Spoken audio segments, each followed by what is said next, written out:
Hi ಎಲ್ರಿಗೂ ನಮಸ್ಕಾರ. ಇವತ್ತಿನ ವಿಡಿಯೋದಲ್ಲಿ ಕಡಲೆ ಮಿಠಾಯಿ ಅಥವಾ ಪೀನಟ್ ಚಿಕ್ಕಿನ ಮನೇಲೇ ಹೇಗೆ ಮಾಡ್ಕೊಳ್ಳೋದು ಅಂತ ತೋರಿಸ್ತಾ ಇದ್ದೀನಿ. ನಾವು ಅಂಗಡಿಲಿ ತೊಗೊಂಡಾಗ ಹೇಗೆ ಕ್ರಿಸ್ಪಿಯಾಗಿರುತ್ತೆ ಅದೇ ಥರ ಕ್ರಿಸ್ಪಿಯಾಗಿ ಟೇಸ್ಟಿಯಾಗಿ ಮನೇಲೇ ಈಸಿಯಾಗಿ ಮಾಡ್ಕೊಬೋದು. ಇವಾಗ ಅದನ್ನು ಹೇಗೆ ಮಾಡೋದು ಅಂತ ನೋಡೋಣ.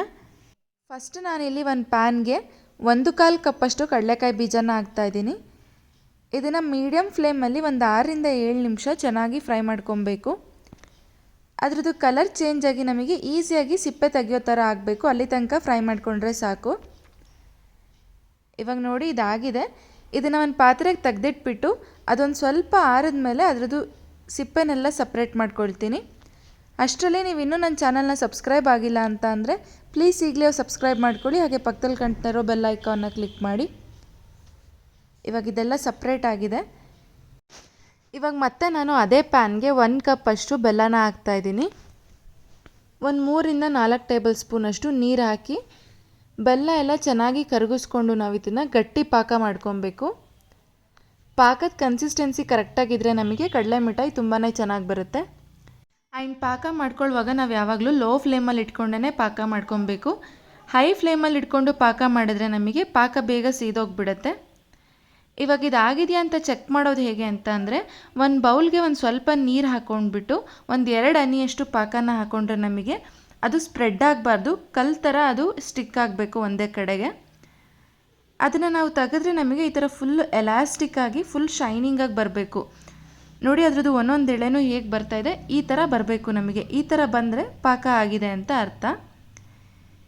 ಇದನ್ನು ಇನ್ನೊಂದು 30 ಸೆಕೆಂಡ್ಸ್ ಬಿಸಿ ಮಾಡಿಕೊಂಡ್ರೆ ಸಾಕು. ನಮಗೆ ಪಾಕ ಕರೆಕ್ಟ್ ಕನ್ಸಿಸ್ಟೆನ್ಸಿಯಲ್ಲಿ ಬಂದಿದೆ. ತುಂಬ ಎಳೆ ಪಾಕಕ್ಕೆ ನಾವು ಕಡಲೆಕಾಯಿ ಬೀಜನ ಹಾಕಿದ್ರೆ ಕಡಲೆ ಮಿಠಾಯಿ ಫುಲ್ ಮೆತ್ತಗಿರುತ್ತೆ. ಕಡಲೆಕಾಯಿ ಬೀಜ ಎಲ್ಲ ಕ್ರಿಸ್ಪಿಯಾಗಿರೋದಿಲ್ಲ, ತಿನ್ನೋದಕ್ಕೆ ಚೆನ್ನಾಗೂ ಅನಿಸಲ್ಲ. ನೋಡಿ ಈ ಥರ ಎತ್ತಾಕಿದ್ರೆ ನಮಗೆ ಸೌಂಡ್ ಬರಬೇಕು. ಈ ಥರ ಸೌಂಡ್ ಬರೋ ತನಕ ನಾವು ಲೋ ಫ್ಲೇಮಲ್ಲಿ ಇಟ್ಕೊಂಡೇ ಪಾಕ ಮಾಡ್ಕೊಬೇಕು. ಇವಾಗ ಪಾಕ ರೆಡಿಯಾಗಿದೆ. ಈಗ ಇದಕ್ಕೆ ನಾನು ಮುಂಚೆನೇ ಹುರಿದಿಟ್ಕೊಂಡಿರೋ ಕಡಲೆಕಾಯಿ ಬೀಜನ ಹಾಕಿ ನೀಟಾಗಿ ಆ ಪಾಕ ಎಲ್ಲ ಕೋಟಾಗೋ ಥರ ಮಿಕ್ಸ್ ಮಾಡ್ಕೊಳ್ತಾ ಇದ್ದೀನಿ. ಒಂದೊಳ್ಳೆ ಸ್ನ್ಯಾಕ್ ರೆಸಿಪಿ ನಾವು ಈಸಿಯಾಗಿ ಮನೇಲೇ ಮಾಡ್ಕೊಬೋದು, ಆಚೆ ಕಡೆಯಿಂದ ತರೋದಕ್ಕಿಂತ. ಜಸ್ಟ್ ಕಡಲೆಕಾಯಿ ಬೀಜ ಮತ್ತು ಬೆಲ್ಲ 2 ಐಟಮ್ ಇದ್ರೇ ಸಾಕು.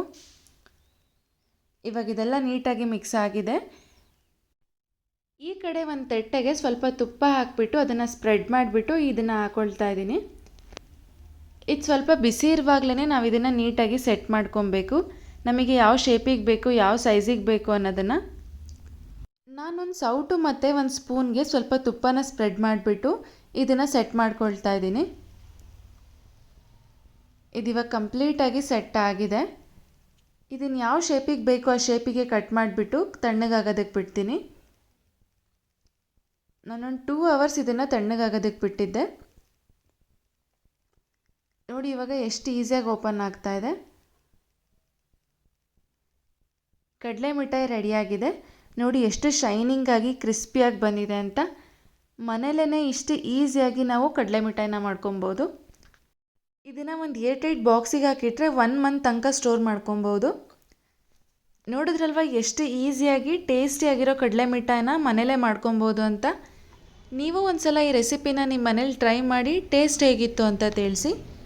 ಈ ವಿಡಿಯೋ ನಿಮಗೆ ಇಷ್ಟ ಆಗಿದರೆ ಪ್ಲೀಸ್ ನಮ್ಮ ಚಾನಲ್ನ ಲೈಕ್ ಮಾಡಿ, ಶೇರ್ ಮಾಡಿ, ಕಮೆಂಟ್ ಮಾಡಿ, ಸಬ್ಸ್ಕ್ರೈಬ್ ಮಾಡೋದನ್ನು ಮರಿಬೇಡಿ.